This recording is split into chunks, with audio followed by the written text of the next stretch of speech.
ನಮಗೆಂದಾದ್ರೂ ಈ ಬದುಕು ನೀರಸವೆನಿಸಿದ್ರೆ ನಾವು ಈ ಘಟನೆಯನ್ನ ಗಮನಿಸಲೇಬೇಕು. ನಮಸ್ಕಾರ, ಕೇಳ್ತಾ ಇದ್ದೀರಾ ಅವಿಭಾಜಿತ ಪಾಡ್ಕಾಸ್ಟ್. ನಾನು ಸಂಕೇತ್ ಭಟ್.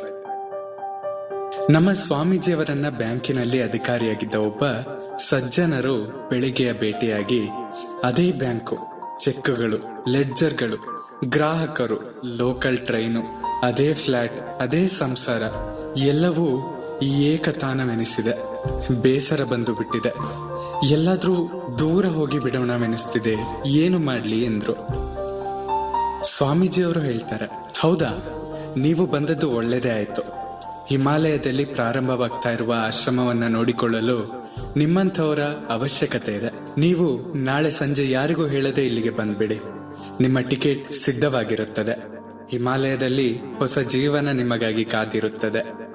ಆದ್ರೆ ಇಂದು ಮತ್ತು ನಾಳೆ ನಿಮ್ಮ ಆಫೀಸಿನಲ್ಲಿ, ಮನೆಯಲ್ಲಿ ನಿಮ್ಮ ಕೊನೆಯ ದಿನವೆನಿಸಬಹುದು. ಅದು ನೆನಪಿರ್ಲಿ.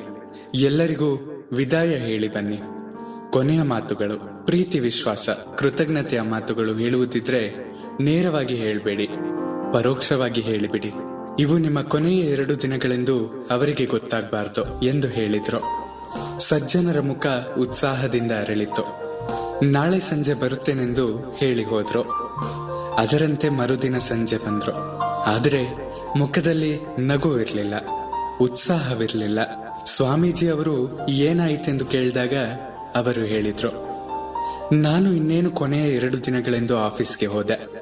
ಯಾವಾಗಲೂ ಸಿಡುಕುವ ಮ್ಯಾನೇಜರ್ ಬಳಿ ಹೋಗಿ, ನೀವು ಒಳ್ಳೆಯ ಬಾಸ್, ನಿಮ್ಮಿಂದಾಗಿ ನಾನು ಕೆಲಸ ಕಲಿತೆ, ನಿಮಗೆ ಥ್ಯಾಂಕ್ಸ್ ಎಂದೆ.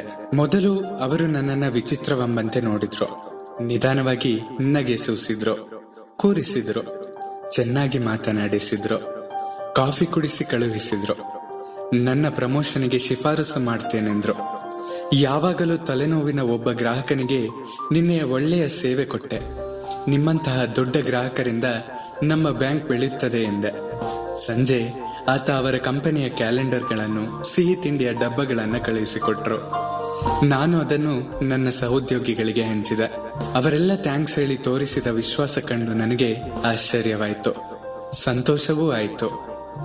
ನಗು ನಗುತ್ತಾ ನಿನ್ನೆ ಸಂಜೆ ಮನೆಗೆ ಹೋಗುವಾಗ ನನ್ನ ಹೆಂಡತಿಗೆ ಮೈಸೂರು ಪಾಕ್, ಮಲ್ಲಿಗೆ ಹೂವು ಕಟ್ಟಿಸಿಕೊಂಡು ಹೋದೆ. ಆಕೆಗೆ ಖುಷಿಯೋ ಖುಷಿ. ಆಕೆ ನನಗಿಷ್ಟವಾದ ಅಡುಗೆ ಮಾಡಿದ್ಲು. ಬೆಳಿಗ್ಗೆ ರುಚಿ ರುಚಿಯಾದ ತಿಂಡಿ ಇತ್ತು. ಸಾಯಂಕಾಲ ಬೇಗ ಬನ್ನಿ, ಸಿನಿಮಾಕ್ಕೆ ಹೋಗೋಣ ಎಂದ್ಲು. ನನಗೂ ಯಾಕಾಗಬಾರ್ದೆನಿಸ್ತು. ಇವತ್ತು ಮನೆ, ಆಫೀಸು ಎಲ್ಲ ಹೊಸದರಂತೆ ಕಾಣಿಸ್ತಾ ಇದೆ, ಚೆನ್ನಾಗಿ ಕಾಣ್ತಾ ಇವೆ. ಈಗಿನ್ನಿದನ್ನೆಲ್ಲ ಬಿಟ್ಟು ಹಿಮಾಲಯಕ್ಕೆ ಹೇಗೆ ಹೋಗ್ಲಿ?